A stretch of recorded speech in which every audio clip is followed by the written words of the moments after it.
그러면 우리는 어떻게 따라갈 수가 있는가? 어떻게 무엇을 반복해야 되냐? 이것이죠.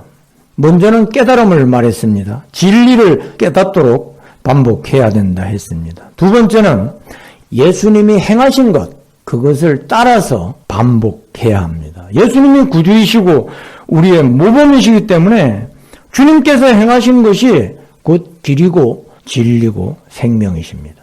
주님은 하나님으로서 행하시지 않았습니다. 주님은 우리를 대표로 해서 인간의 본질을 취하시고 성령의 능력으로 행하신 것입니다. 그렇기 때문에 제자들도 사도들도 그리고 신앙 선조들도 다 이 길을 갔습니다. 이제는 주님께서 공생의 동안에 다 행하시고 이루시고 기록되게 하시고 구원을 다 이루시고 하나님의 말씀으로 이것을 우리에게 계시해 주셨습니다. 우리가 주님께서 행하신 것을 보면 우리가 어떻게 행해야 되는가? 그 모범을 알 수 있습니다. 구원의 길은 이 진리를 깨닫는 것도 중요한데 주님이 행하신 것을 보면 진리를 깨달음과 동시에 또 우리가 그렇게 행하는 것을 알 수 있습니다.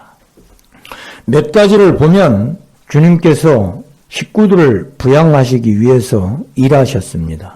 정성껏 일하셨죠. 정직하게 하시고 또 바르게 하시고 맡은 일을 성실하게 감당하셨습니다. 우리가 일하는 것이 하나님 앞에서 구원을 이루는 것, 하나님의 은혜 가운데 경건하게 하나님을 모시고 행한다는 것을 생각해야 합니다.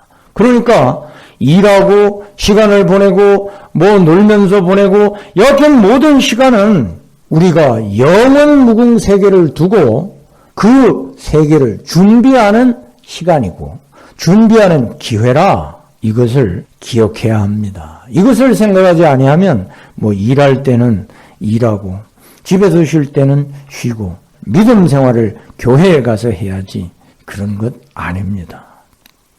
식구들을 부양하는 것, 내가 내 몸 유지할 수 있도록 건강을 챙기는 것 전부 우리 주님께서 기뻐하시는 일입니다. 우리 주님은 말씀을 습득하시고 지혜와 지식에서 자라가셨습니다. 우리도 하나님의 진리를 자꾸 깨달아서 하나님이 허락하시는 지혜와 지식에서 성령의 은혜 가운데 자라가야 합니다. 계속해야 합니다. 주님은 기도하셨습니다. 성령 안에서 교통하심으로 성령의 충만함을 유지하셨습니다. 우리도 그렇게 해야 합니다.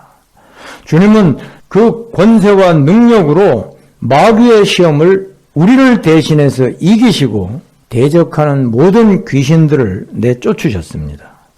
이런 것은 주님이 구주이심을 나타내는 표적임과 동시에 구주이시기 때문에 우리가 주님을 따라서 그렇게 해야 한다는 것입니다. 주님은 병든 자를 고치셨습니다. 주님께 오는 자마다 거절하지 않으셨습니다. 주님은 눈물을 흘리는 그 자리에서 죽은 자를 살리셨습니다. 무덤에 갇힌 나사로에게 나오라 말씀하셨습니다. 안전뱅이를 일으키시고 누운 뱅이를 벌떡 일어서서 자루를 들고 걸어가게 하셨습니다. 귀머거리를 잘 듣는 사람으로 맹인을 다시 보게 하는 은혜를 베푸셨습니다. 다 고치셨습니다. 예나 지금이나 예수님은 영원히 우리의 구주이십니다. 우리 인간들의 대표요. 주님이 행하신 것처럼 믿는 사람은 주의 성령의 은혜 가운데 주님이 성령으로 행하신 것처럼 우리가 성령을 힘입어서 그렇게 행하도록 되어 있습니다. 주님의 바라시는 바입니다. 주님은 진리를 가르치셨습니다. 권세와 능력이 있었습니다. 우리도 진리를 가르칠 때에 우리가 그 진리를 믿고 행하면서 가르침으로 하나님의 성령의 감동으로 듣는 사람이 배울 수 있도록 인도되는 사람이 진리 안에 설 수 있도록 해야 됩니다. 주님은 물질에 있어서도 능력을 나타내셨습니다. 물론 인간적인 능력이 아니고 하나님 앞에서 성령으로 기적을 나타내신 것이죠. 오병이어로 남자만 5,000명이 넘는 그 많은 무리를 먹이셨습니다. 주님은 무리를 걸으시고 물이 포도주가 되도록 하셨습니다.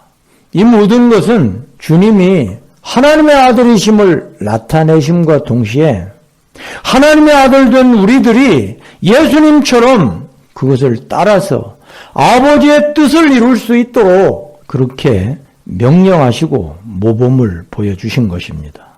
주님은 친히 전도하셨습니다. 우리에게 전도하라고 하시는 것입니다. 주님은 샌들을 신으시고 먼지가 그처럼 풀풀 날리는 마을길을 다니셨습니다.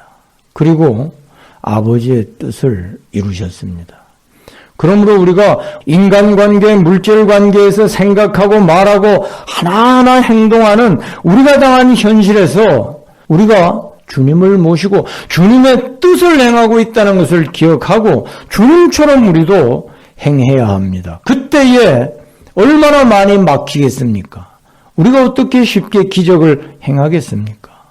우리가 어떻게 하나님의 말씀대로 자꾸만 그렇게 행할 수 있겠느냐 이 말입니다. 거의 다 막히는 것이 대부분입니다. 그렇기 때문에 우리는 그것을 자꾸만 믿음으로 고백하고 말씀을 붙들고 반복해서 자꾸만 시도해야 합니다. 한 번 하면 당연히 안 되지요. 다시 하는 것입니다. 그러므로 우리는 아는 것이 문제가 아니고 진리 안에서 예수님처럼 예수님을 모시고 행하는 것이 중요합니다. 행하는 것을 빼면 이제 기독교는 없습니다. 그 자리에 행함으로 말미암아 하나님의 성령이 점령하시는 그 자리에 행함이 없으므로 마귀가 점령해서 그 성도 안에 그저 뱀이 우글우글 하는 것이 현실이 되어버리는 것입니다. 이것이 안 될수록 행함을 가볍게 여기면 여길수록 그만큼 하나님 앞에서 자신을 속이는 것이 됩니다.